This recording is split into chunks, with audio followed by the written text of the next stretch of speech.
Local ট্রেনের জানালার পাশে একটি মিষ্টি মুখের শ্যামবর্ণা মেয়ে বসে গল্পের বই পড়ছে। ঠিক তার উল্টো দিকের সিটে অপরূপ সুন্দরী একটি মেয়ে ও তার মা বসে আছে। মেয়েটির তরুণী বয়সের রূপকে মাঝবয়সী মাও যেন পাল্লা দিচ্ছে। দুজনেই যেন ডানাকাটা পড়ি।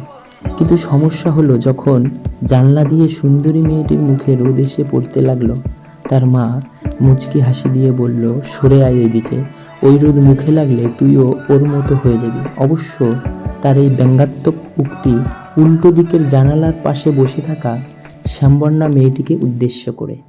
অনেকক্ষণ ধরে মা এবং মেয়ে সেই শ্যামবর্ণ মেয়েটিকে নিয়ে ব্যঙ্গ করে চলছে। অবশেষে মেয়েটি মুখ খুলতে বাধ্য হলো এবং বলল, রোদ মুখে লাগলে আমার মতো হয়ে যাবে এত সোজা?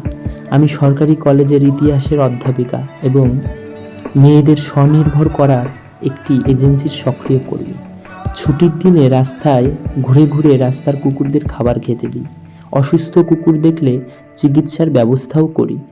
আর ফর্সা রং নিয়ে বিকৃত অহংকারে কাউকে ভুগতে দেখলে থাবড়া দিয়ে সোজা করে দিই। তাই বলছি, আমার মতো হওয়া অত সোজা না কাকিমা।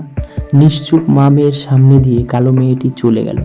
মা মেয়ের চোখ তুলে তাকানোর ক্ষমতা ছিল না। কালো রং যে এত উজ্জ্বল হতে পারে, এবং তারা জানতো না কালো মেয়ের প্রখর ব্যক্তিত্বের তাপে তাদের চোখ ঝলসে গিয়েছিল। তাই কখনো কোনো মানুষের রূপ নিয়ে ব্যঙ্গ করবেন না, কারণ মানুষের আসল সৌন্দর্য তার রূপে নয়, তার গুণে এবং কর্মে।